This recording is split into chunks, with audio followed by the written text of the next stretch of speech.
એ જ માત્ર દેશભક્તિ નથી, દેશની અંદરના પૂરી બાજુ બદલવા એ જ સાચી આઝાદી છે.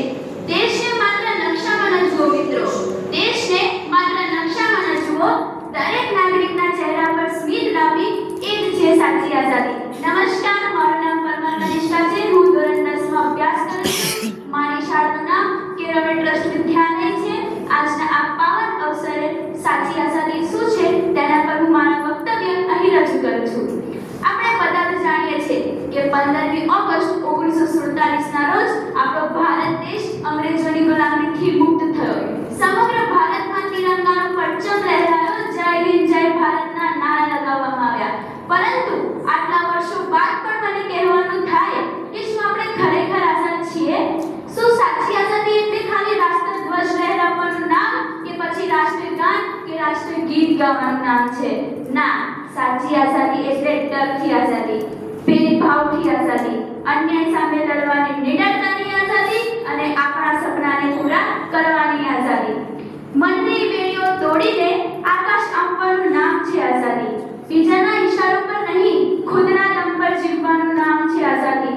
લોકો શું કહે છે એ ડરને હંમેશા માટે ભૂલી જાઓ, પોતાના સપનાઓ પાછળ બે ધડક દોડવાનું નામ છે આઝાદી. આપણે નથી હિન્દુ, મુસ્લિમ, શીખ, ઈસાઈ કે પારસી, આપણે ભારતીય છે અને આપણને ભારતીય હોવાનો ગર્વ છે. જ્યારે નહીં થાય ધર્મમાં પક્ષપાત, જાતિવાદ, રંગરૂપ, ભાષામાં ભેદભાવ, ત્યારે તો થઈશું આપણે સાચા આઝાદ. મારા ભારત દેશમાં નાનાથી નાના કર્મચારીને પણ સમાન નજરે જોવામાં આવે, તેને તેના કામ માટે શરમની લાગણી નહીં પરંતુ ગર્વની લાગણી અનુભવાય, એ જ છે સાચી આઝાદી.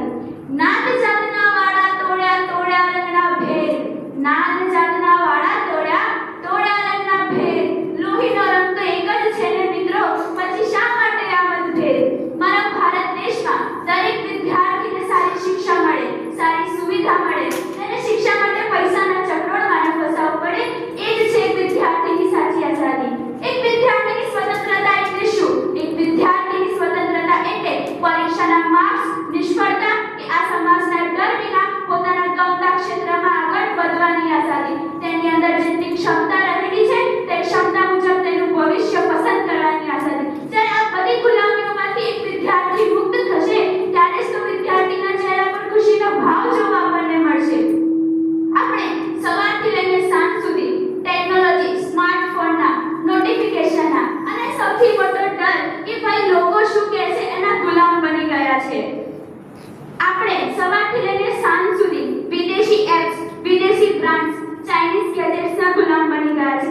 જ્યારે આ ભારત દેશનો યુવાન વિદેશી કંપનીઓમાં નોકરી શોધવાને બદલે ભારત દેશમાં જ પોતાની બ્રાન્ડ બનાવશે અને એ બ્રાન્ડ આખા સમગ્ર વિશ્વમાં ચાલશે, ત્યારે જ તો કહેવાશે સાચી આઝાદી. કારણ કે આર્થિક આત્મનિર્ભરતા એ જ આજના જમાનાની ખરી આઝાદી છે. હવે સવાલ આવે છે કે એક દીકરીની સ્વતંત્રતા એટલે શું? એક દીકરીની સ્વતંત્રતા એટલે કે તે અડધી રાત્રે પણ રસ્તા પર સુરક્ષિત મહેસૂસ કરે, સુરક્ષિત ચાલી શકે અને સુરક્ષિત પાછી ઘરે આવી શકે. પાંખો હોવા છતાં જે આકાશમાં ઉડી નથી શકતા, પાંખો હોવા છતાં જે આકાશમાં ઉડી નથી શકતા